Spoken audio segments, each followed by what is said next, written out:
Sejam bem-vindos.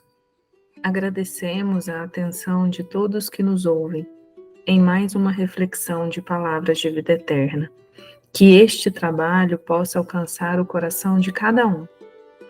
No capítulo 87 do livro Palavras de Vida Eterna, intitulado Alimento Verbal, temos uma reflexão de Emmanuel sobre um versículo de Tiago, especificamente no capítulo 3, versículo 17, no qual o apóstolo nos diz o seguinte: mas a sabedoria que vem do alto é primeiramente pura, depois pacífica, moderada, tratável, cheia de misericórdia e de bons frutos.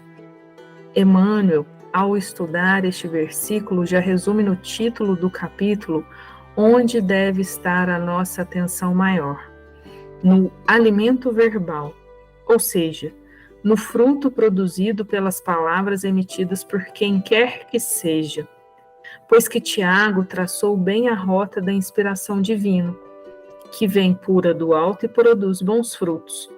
Por enquanto, nós damos conta de perceber os frutos, e por isso mesmo, Emmanuel nos aconselha a observá-los com cuidado. O escritor Khalil Gibran nos diz na obra O Profeta, no capítulo sobre a conversa, que em muita da vossa conversa o pensamento fica amordaçado. Lembrando que a doutrina espírita nos esclarece que o pensamento é um atributo do espírito, o poeta então está nos dizendo que em grande parte dos nossos diálogos nós não acessamos a nossa essência e viajamos na superficialidade. E o benfeitor Emmanuel, em concordância, nos alerta sobre frases brilhantes que estão em toda parte, porém muitas vezes vazias. Vejamos as palavras de Emmanuel. Há frases seguras e primorosas, ocultando imagens repelentes, assim como tecidos de ouro e pérolas, escondendo monturo.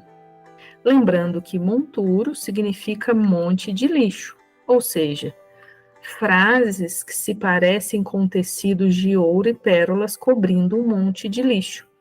Representação forte esta do nosso amigo, não acham? E nós?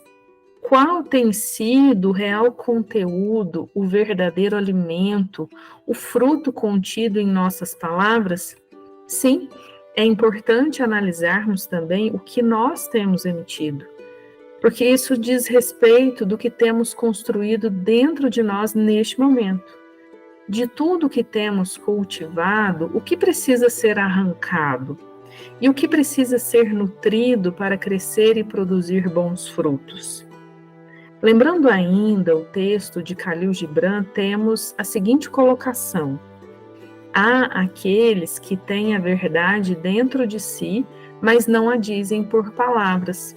Pois bem, quando estes falarem, com certeza entregarão bons frutos em suas palavras, porque trazem a verdade morando dentro de si mesmos. Precisamos, portanto, abrigar em nós mesmos a verdade apresentada pelo Mestre.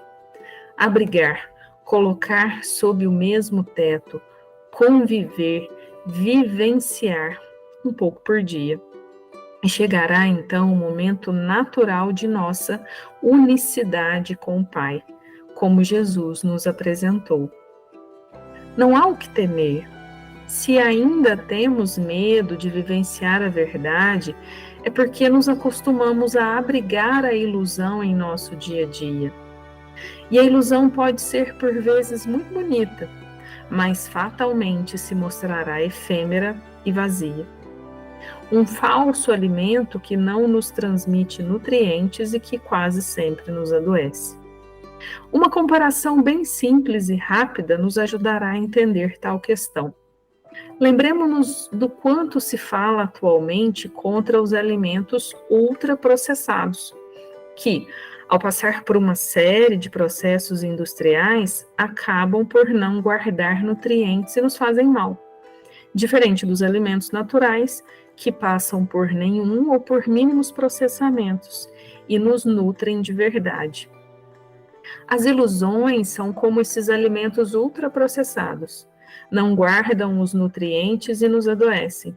Já a verdade, a sabedoria que vem do alto é, como nos disse Tiago, primeiramente pura, depois pacífica, moderada, tratável, cheia de misericórdia e de bons frutos.